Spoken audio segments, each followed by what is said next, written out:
جبت لكم وصفة الطريقة اللي نعتمدها يعني دايما.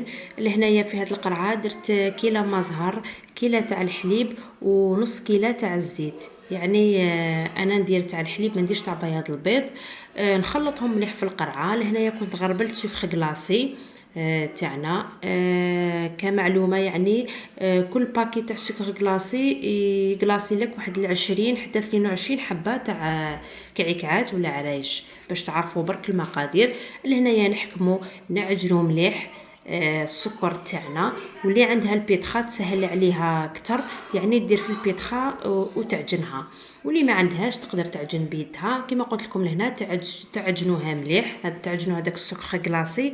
ومن بعد ما تعجنوه يولي عجينه، نبداو نخفوا فيه بنص كاس تاع القارص. يعني نبداو نزيدوا القارص غير بشويه حتى تولي لنا الطليه تاعنا يعني خفيفه، ما توليش ترونسبارون بصح تولي يعني نقدروا نكلاصيو بها كما شفتوا لهنايا.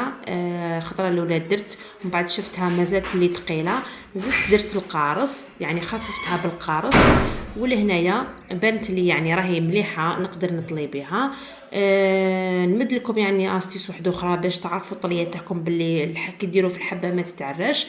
كيما شفتوا لهنا درت صبعي هكذا ودرت الطليه وخبطته شويه. كي نشوف صبعي يعني ما بانش ما ولاش ترونسبارون، معناتها الطليه تاعنا راهي واجده.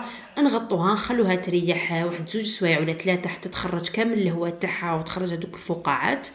ونبداو نطلو يعني عادي الحلوه تاعنا.